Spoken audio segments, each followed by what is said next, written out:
जय हिंद। आज हम बात करेंगे फूट डालो और राज करो की नीति की। दोस्तों, पिछले कई सौ वर्षों में जितना प्रयोग इस नीति का भारत में हुआ है, शायद ही विश्व के किसी अन्य देश में हुआ होगा।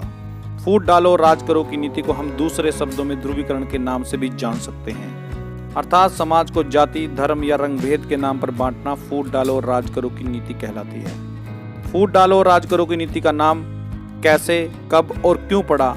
और यह नाम किनके द्वारा दिया गया है, यह एक महत्वपूर्ण प्रश्न चिन्ह है। फूट डालो और राज करो की नीति का यह नाम उन पढ़े लिखे और समझदार वर्ग ने रखा था जो अपने समाज और देश की तरक्की को देखना चाहते थे, क्योंकि उन्होंने आने वाली पीढ़ियों के लिए एक बेहतर जीवन की कल्पना की थी, जिस जीवन में हर इंसान सुख शांति से मिलजुल कर और हर प्रकार की भौतिक सुविधाओं के साथ जीवन यापन कर सकेगा। उस पढ़े लिखे वर्ग ने अपने दौर में फूट डालकर राज करते लोगों को देखा होगा और समाज और देश की सभ्यता और एकता को टूटते देखा होगा। तो उस पढ़े लिखे वर्ग ने आने वाली पीढ़ियों को यह समझाने के लिए कि कभी भी धर्म और जात के नाम पर मत लड़ना, क्योंकि जब भी धर्म और जात के नाम पर लड़ाई होगी तो समझ लेना कि यह फूट डालो और राज करो की नीति है। हमारे देश में इस नीति का जन्म अंग्रेजी सरकार के दौर में हुआ था।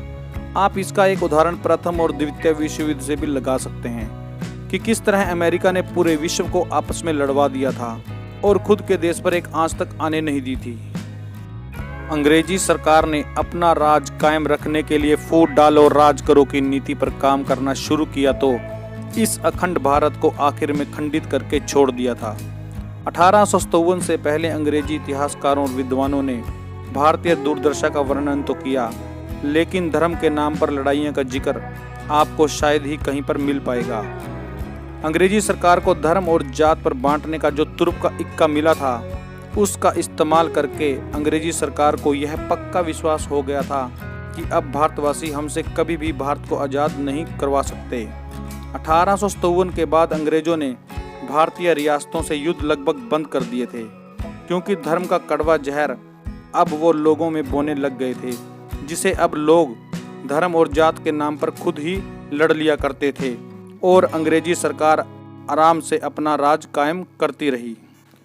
लेकिन भारत की इस पवित्र धरती ने ऐसे ऐसे योद्धा पैदा कर दिए थे जिन्होंने अंग्रेजी सरकार की इस फूट डालो राज करो की नीति को भी फैल कर दिया था,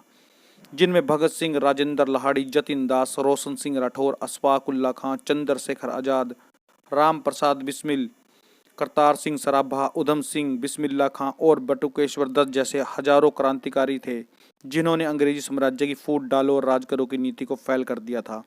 किंतु फूट डालो और राज करो की नीति का अंग्रेजी साम्राज्य ने इतना जहर घोल दिया था कि वह जाते जाते भारत को दो भागों में विभाजित कर गए थे। जय हिंद।